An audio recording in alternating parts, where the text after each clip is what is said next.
Ladies and gentlemen, good afternoon. If you're joining us from a beautiful, sunny, almost springy Montreal, although I'm not in Montreal physically, but I did hear from Corey that certainly the weather is turning warmer, although there is still quite a bit of snow on the ground to remind us that winter is not completely gone yet.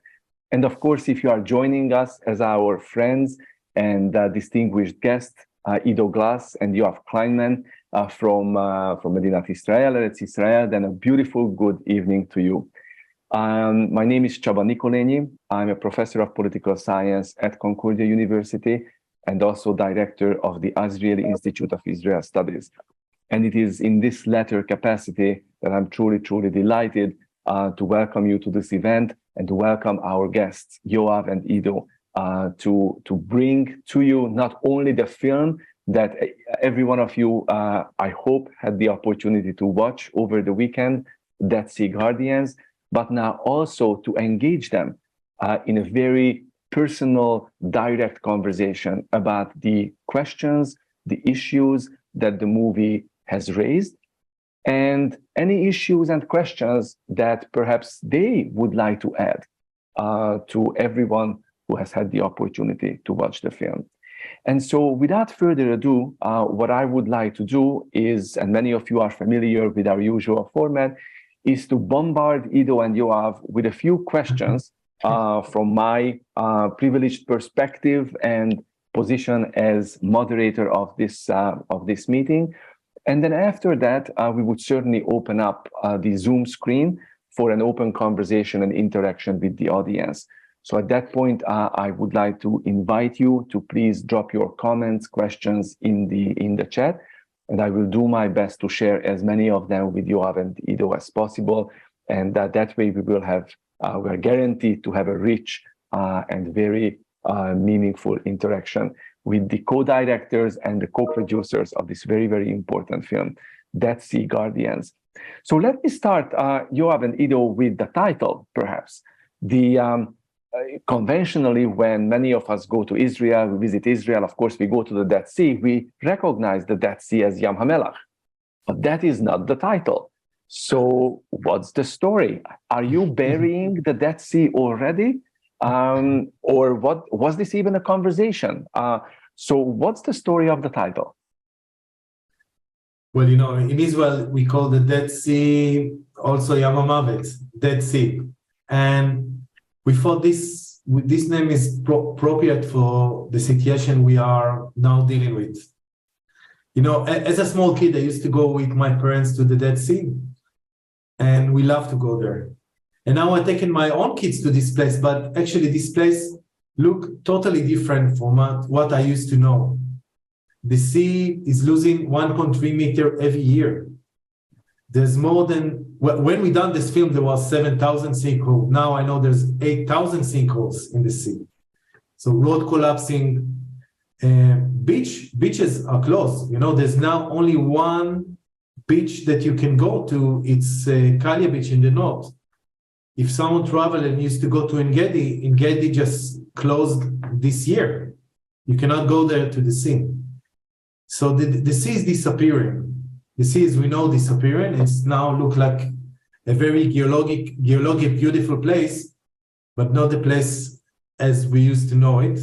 And we thought the Dead Sea is a really appropriate name to the situation we are now dealing with. So thank you, Yoav. As much as the film is the story, of course, of the Dead Sea, it's also the story of a man. Really, he is the hero. I mean, there are many heroes in the movie, but he really is positioned in a central place. Oded, how did you find him? What's the story of your relationship with Oded? If I remember correctly from the various bits that I read when I researched your film, it took you about 4 years to make the movie. Am I right? So what was the story of those 4 years? Did Oded find you? Did you find Oded?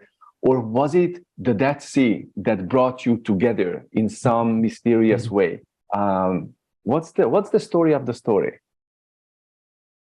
Yoav is also the photographer of this movie, and it is called to take a shooting of a kind of a campaign for the swimming event that's supposed to come.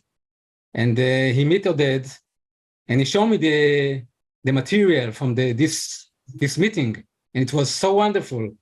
And we say, hey, we have a story, we have a protagonist, wonderful protagonist, and we have the sea that's its wonderful location. So let's go for it. And Yoav, you want to tell about the... Yeah, I'll tell. I received in Friday morning, I think it was, a surprising phone call from Oded. I never spoke with this guy before. Okay, this was the first time we spoke. And he offered me to come voluntarily to shoot their campaign. And apparently we are living very close to each other. He's living Mushad very close to my place. I didn't. So we drove together to the Dead Sea. And during all this way to the Dead Sea, it's like 2-hour drive or something like this, he's literally drilled my mind. He was constantly talk about the Dead Sea and how important it is. And, he really put me inside to this situation that I really felt that I have to do something about this film and about this story. And when I got there, I was surprised to see that they really didn't know what they're going to do. They didn't know how they're going to cross the sea. They didn't know if they need to use a mask or a weight or how the body will react to this situation. They really took a blood test to check if they have any change in the blood during the time they are practicing this stuff. And I thought, these people are really crazy. And when I told Ido about their story, both of us thought that we really want to do a story that will be different, not kind of a film that everybody will see, enjoy, and after a while will forget. And when we wrote the script, we wrote imaginary script. When you wrote a documentary script, it's something that you imagine. But we wrote that this swim will be a launching pad for a big campaign that will come to save the Dead Sea. And we were lucky to work with Oded, because just 2 weeks after we launched the film in a big premiere in Haifa Festival in Israel, Oded organized a group of people around him and opened an NGO to save the Dead Sea. And this is what he's doing in the last few years since we had the premiere. Maybe later I will tell what this organization doing. Yeah. But we are lucky that this film really create a change in the reality, and we are lucky that Oded is our partner, because he inspired. I can talk about myself. He inspired me, how he's motivated and how he can move mountain with his willpower, and become really good friend of mine during this. I want to add another point. It's beautiful. Very rapidly that we noticed that it's not an Israeli story. It's a nation. It's a regional story. Yes. And the Dead Sea, as you know, it's a triangle border between the Palestinian Authority, Kingdom of Jordan, and Israel.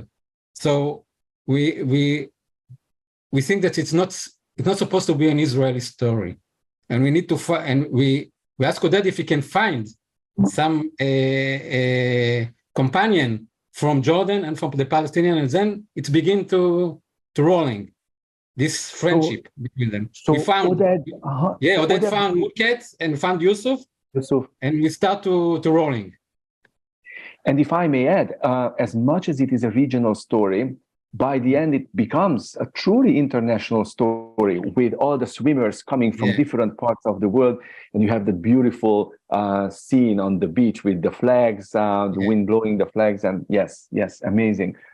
Now the film has received a remarkable and a very, very impressive amount of attention, and if you look at if I'm looking at just a selection of the international awards and national awards, you received distinction in New Zealand, Italy twice, Greece, the United States, certainly in Israel. So the movie, by any measurement, has been doing extremely well. I've also found a very interesting clip as I was researching your story, where the two of you are talking about the film. It's on your Vimeo page, if you will. This clip is in Hebrew with Arabic subtitles.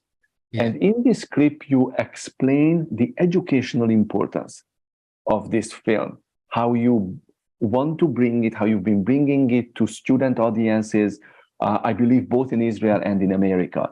Can you tell us a little bit about the reaction, the attention, the reception that you've been getting from these audiences? And student audiences, of course, are particularly important for us. We are at the university also, and issues of the environment, sustainability are very, very important themes in Canada as well. So how are you able to get the message that Oded feels so passionately about and that you feel so passionately about across to the next generation of environmental heroes? What's your experience with the students in so many words?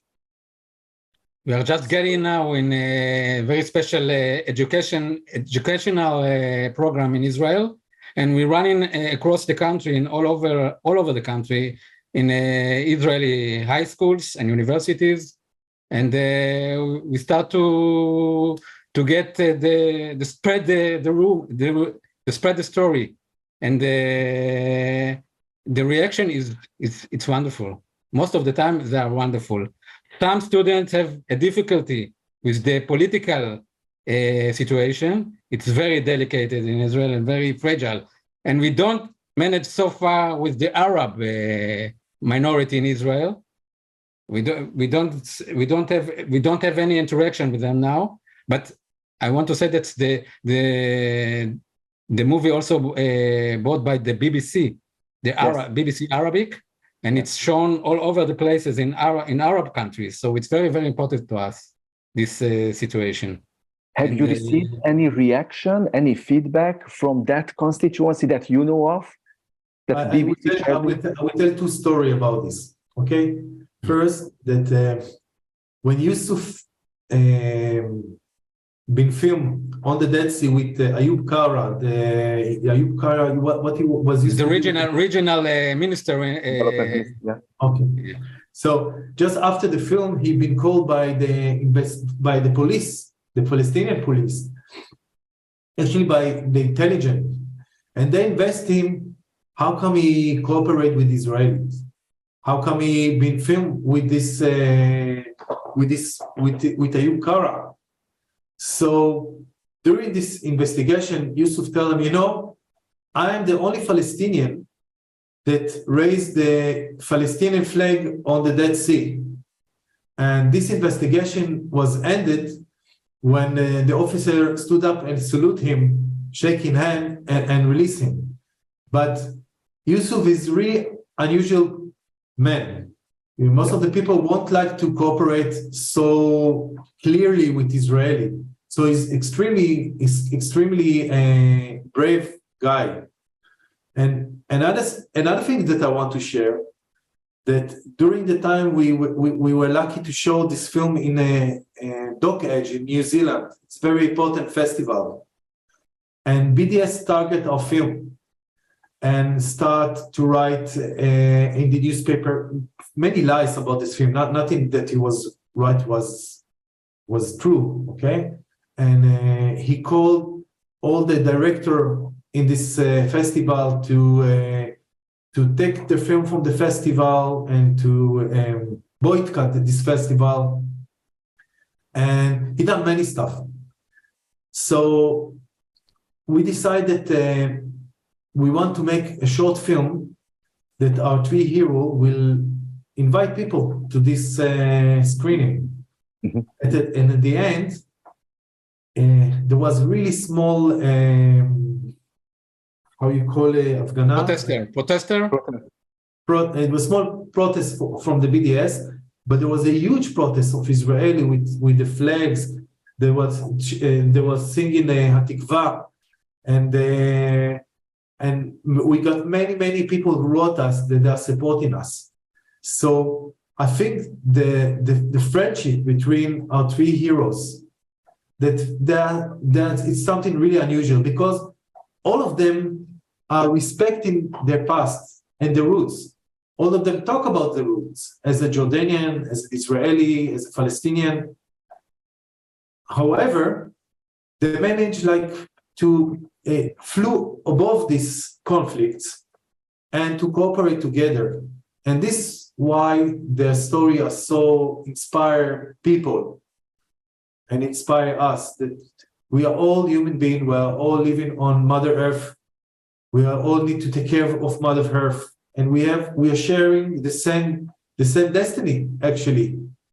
And I think we forget this message many times with all the problem we have between everyone, And this is why I think this story is global. It's not talking about the story of the Dead Sea, but you can see problem with water all over the world. You can see problem with conflicts all over the world. So that's why they are inspired so many people. We get such a beautiful response. Yoav, thank you so much for sharing that, for sharing those both of those stories. And you're absolutely right. I mean, it's such your film is such a beautiful metaphor of how local friendship, local cooperation can really generate a far broader, greater global response and support. Now, as you said, Yusuf is a very, very special character in the story. He remains true to his word, true to his commitment, and you sense throughout that this is not easy. And wow, the story that you have just shared with us, incredible. I have to say, of course, probably I'm not alone, that one of the most heart-wrenching moments of the film was when Oded stood up, when Munqeth cannot make it. So was that moment rehearsed? Now you can tell us, or were you really there? Was that really the real-time shock of the disappointment? Because if it was rehearsed, he's a great actor. But I really felt the pain and the confusion. So anything you can tell us about that moment, please do. I would tell that at that moment, Oded was in an extremely pressured time, because you just imagine there was 30 or more people come from all over the world. None of them know that we don't have it now till approval to go to this swim. Yeah.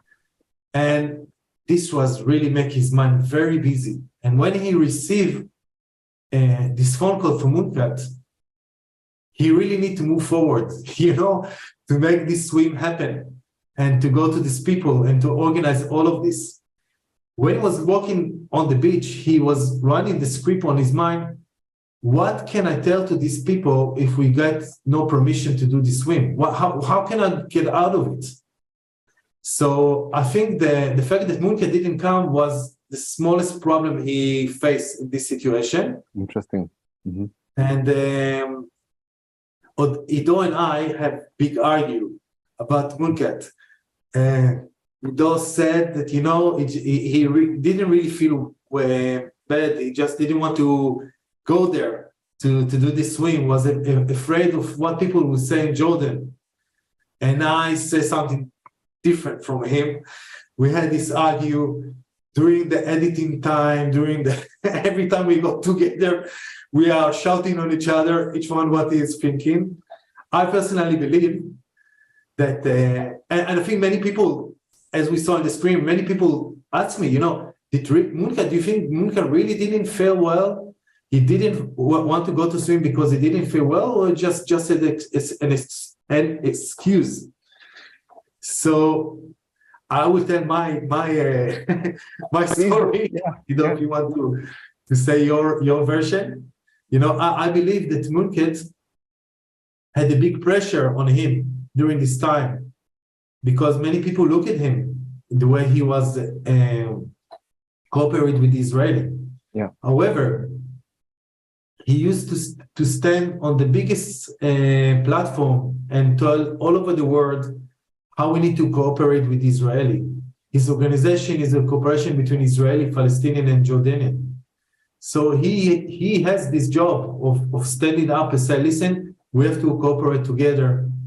And I feel maybe he was in pressure at that time and this hurt his back, but I don't believe it was an excuse. I really thought that he wanted to be there in the swimming. And after we finished the film, he cooperated with us all the time. For example, in this film that we done as a response for the BDS, he came and filmed himself, sent us a video of himself. He was with us during all the way.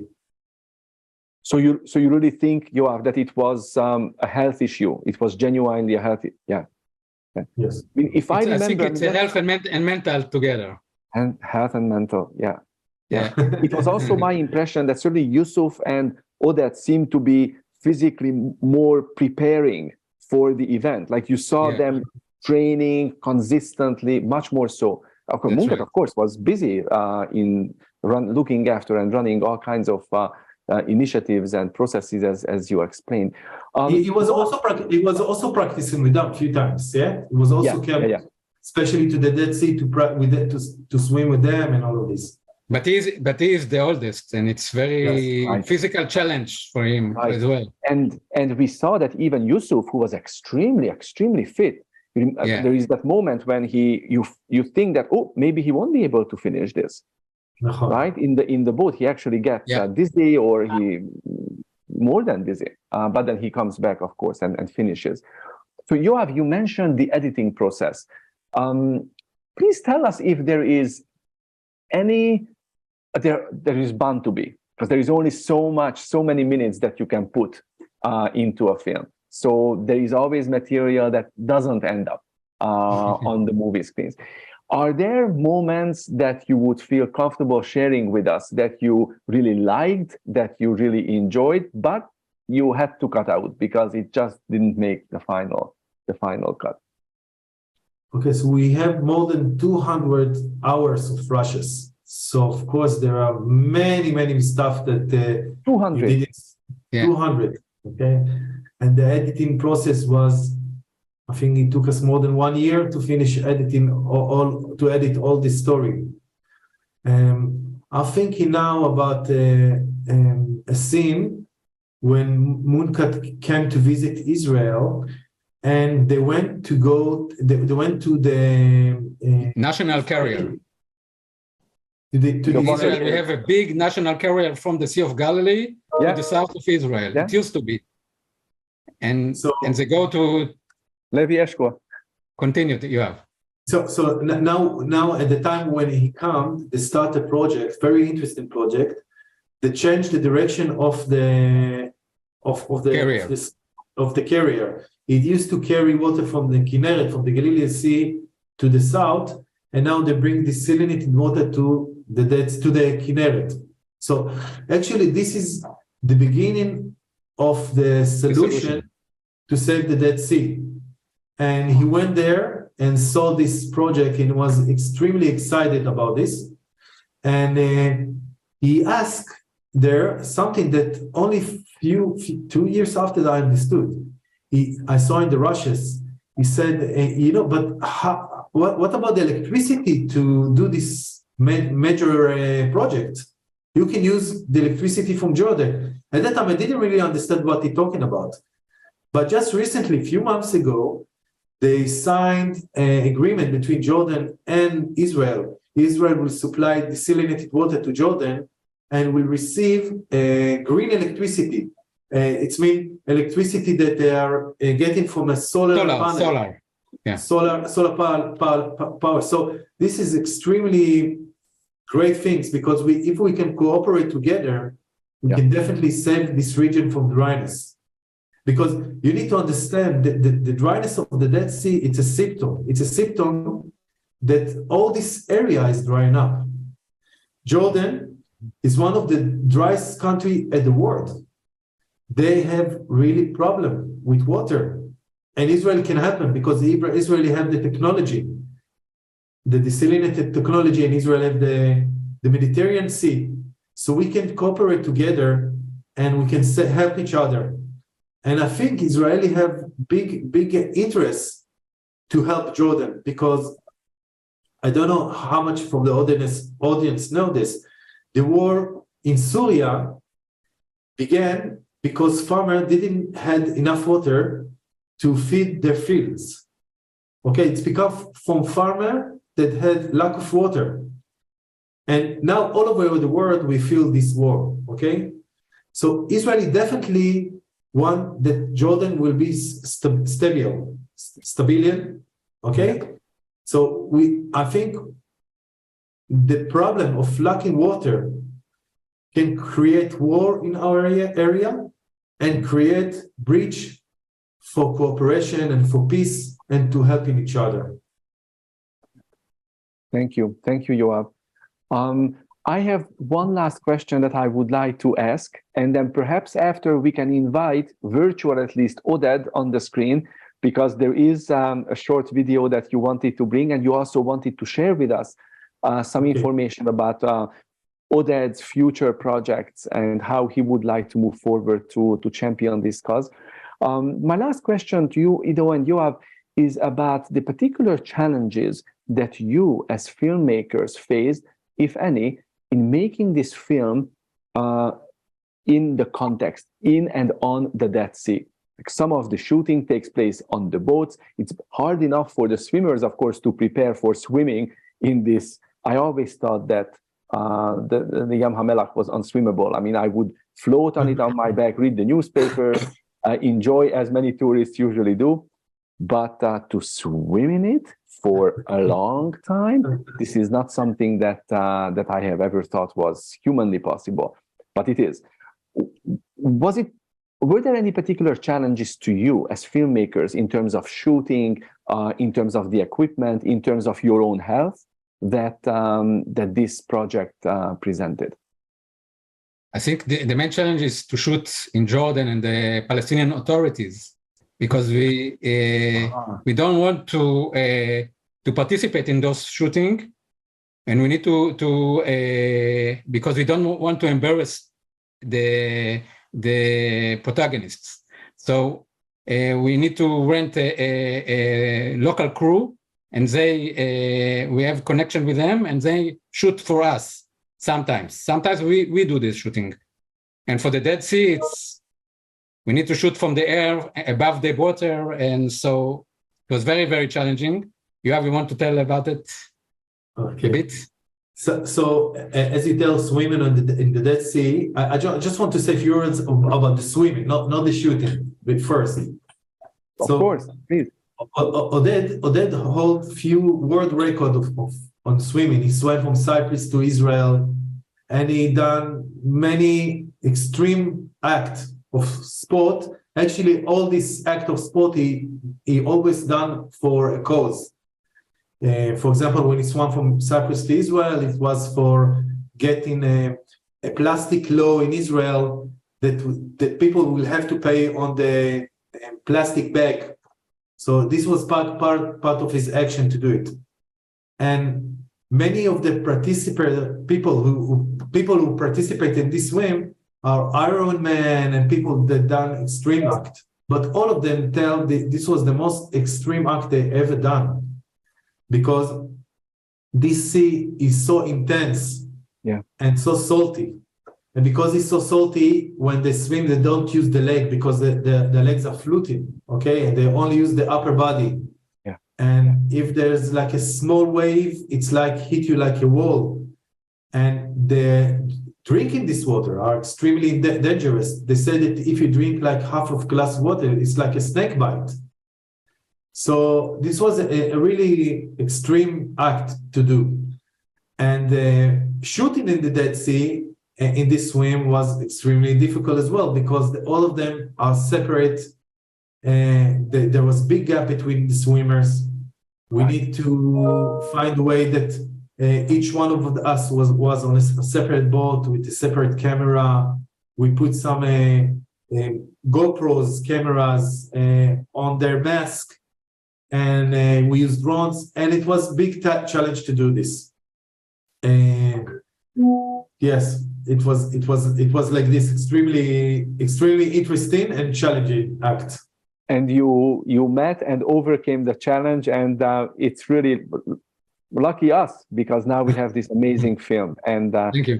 as you'll see from the reactions also in the chat.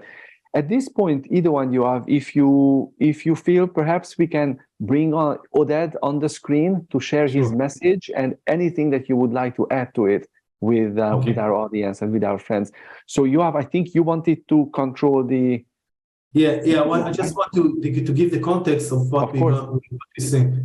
As we told Oded, create NGO, and the cause, the goal of this organization is to create a kind of a pressure on the decision making that will make change on the way they are dealing with this issue. So we are calling all of you to join us in our website. The website is called deadseaguardians.com.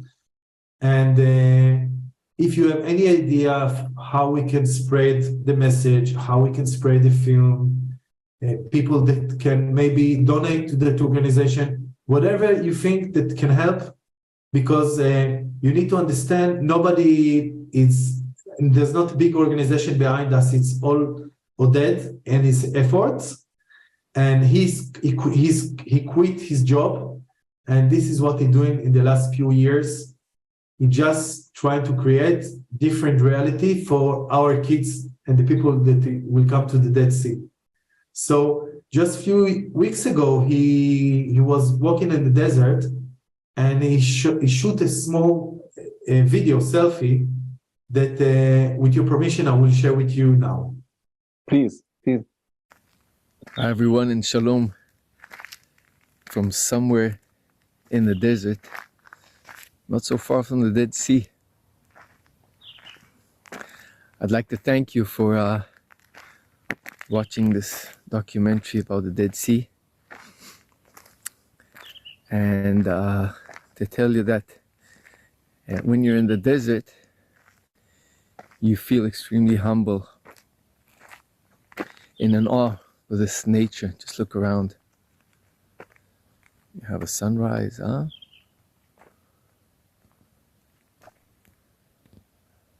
Peace and quiet.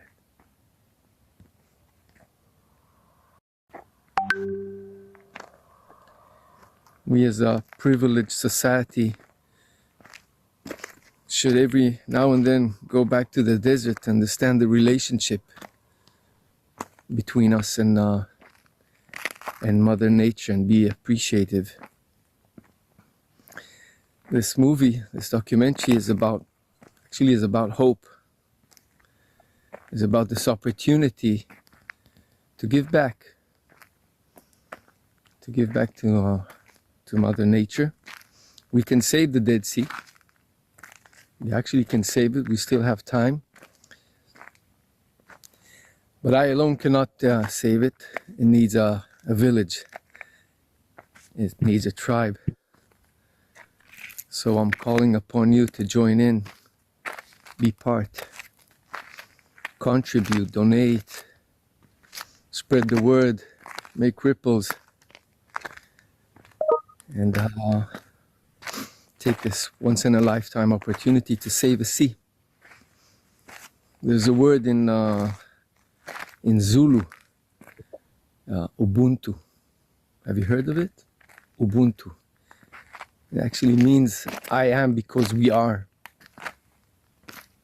So jointly, we can save the sea.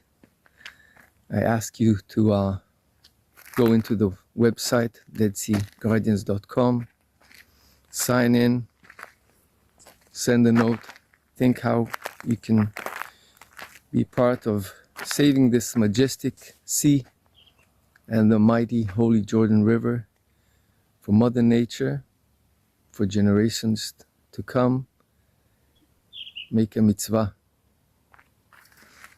Create hope for our grandchildren and our great-grandchildren which I still don't have. But I know that somewhere along the way, they would say, there were these people who saved the sea, and we were part. Try to be part. Thank you. Shalom. Enjoy. Thank you, Yoav. Thank you, Ido. Thank you, Oded. Thank you, Oded. He's in Paris now with the movie in the festival. Amazing. Yeah, I'm sure he will, and I'm sure that you as a team will continue doing very well. And it was very touching what you have just shared with us. So if, with your permission, I would like to now share with you some of the comments and questions that came in, and you will decide how you want to take them. If both of you want to comment, or just one of you, that's of course totally up to you. So the first question is by Rochelle Rabinovit, who would like to know the following: how much does extraction of minerals by Jordan and Israel actually affect the lowering of the sea? Is this the only cause? Are these two countries both equally responsible? And if they stopped, would it actually make a difference? It's response about what we know, about 40% of the hydrate of the sea. And it's both factories in Israel and Jordan. It used to be an Israeli once and Jordanian ones, but they are already belong to Chinese and Canadians and capital companies. And we don't have a control in it now. So it's 40% of the charging of the dryness of the sea. And the other percent is because the use of water for drinking and for irrigates the fields and everything. I would like to add that in 2030 they're going to change the agreement between Israel and the factory, and one of the goal of the organization that Oded create, the Guardians, the name of this organization, is to create pressure on the decision maker that will make the factory pay on the water they use, because now they're using on dehydrating pools. They're dehydrating water, and they take all the mineral.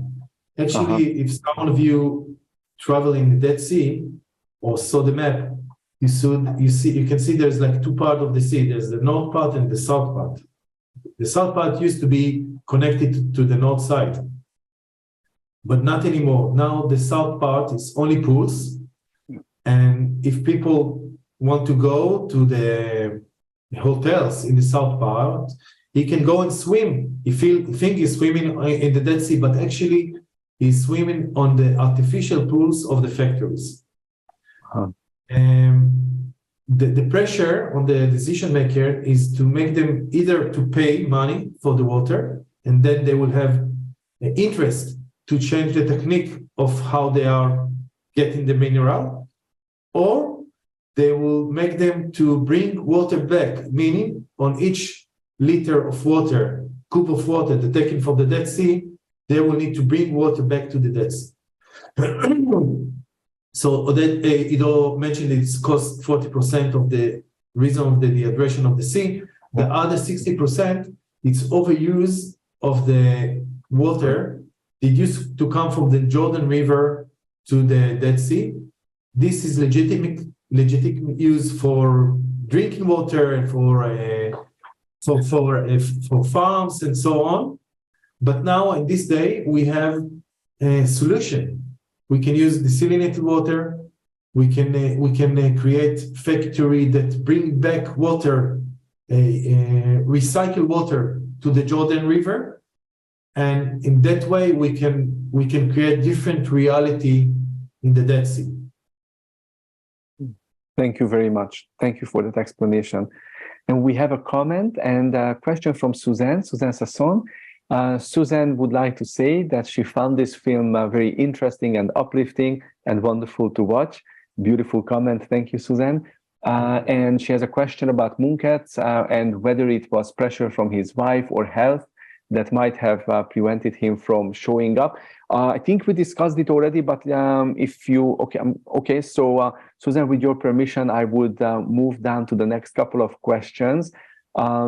Leslie would like to know how to watch this film. Leslie, you should have, the very fact that you're here means that you got an email with the password and the information how to see the film. If you're not sure, please send us an email. The Azrieli Institute of Israel Studies and Corey or I will get back to you. We still have a few more hours left to see the film.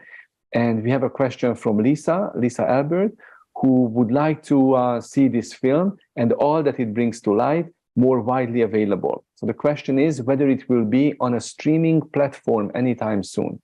Lisa adds that she learned so much about what's happening, and with more exposure, she hopes that others will hear the call as well. And thank you for this exceptional film.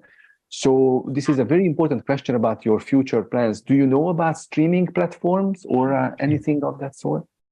At this stage, we're trying to create a lot of events like we have here, so we can talk with people and we can lecture and so on. And we're still trying to sell this film to TV stations. And if we will put it on an internet platform, it will harm these efforts. We try to sell it all over the world. But I believe in the next following years, obviously, it will be on a VOD or on internet platform and so on.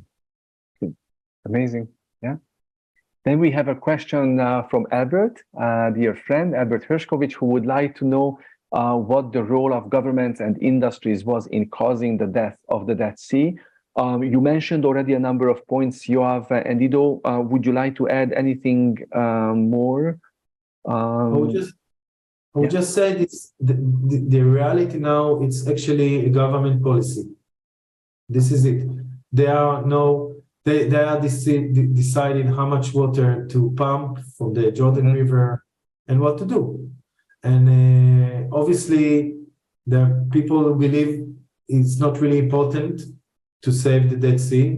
In Israel, it's either we are before war or after war or in war or whatever. There's always a tension, and not many people take care of the nature like I hope it should be. Okay, so I believe this is actually government policy of how much effort and how much money to invest in this issue. And if they will see there are many people that care about this, then they will make a change. This is my belief. Thank you, Yoav. There's a quick follow-up from Albert. Did they help financing the film? The governments? The government, you mean? yeah. No. Not at all. No, We just raise money from Sundance Institute or from the BBC, and we have an Head Start in Israel. Yeah, the public help us a lot. It's a public campaign. It's for raising money. So, and this is how we make it. One of the reasons it took us such a long time, we had a problem to raise money for the film. At the end, we done a crowdfunding, I think it's called. Yes.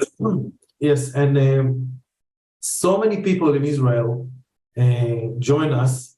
The reason to do this crowdfunding, one was to raise money for the film, but the second it was to raise the awareness of the issue. And I can tell now in these days, almost every week you can see someone wrote something about the Dead Sea, about this issue. So I think we're creating kind of a moment, and I hope that soon we will see a change in the situation. This in and of itself adds so much to this already inspiring story. Thank you for sharing that, Ido and Yoav. And the last question will come from Jonathan Perlman, who is thanking you for this amazing film and continues, you said that it took about a year to edit the film. Is that the amount of time that you would have expected? And what were the biggest challenges involved? And as a filmmaker, Jonathan is curious if you could share what the budget was for such a long project. I think the budget is something that will keep to us, right, Ido? Yeah. With your permission, Jonathan, I apologize. Of course. And well, we had a lot of challenges during the editing. There was something very unique in our process. We work with an amazing partner and editor. And one day I asked him, please send me a copy of the project so we have a backup. And he told me, you don't need, I have backup here, a backup there. And I asked him, please send me email with this project, please. And just a few days after, he went to the hospital and he became paralyzed and extremely sick. And it took him a year to get out from the hospital, to get out from this situation. So we had to find a new editor in a quite advanced time in our film.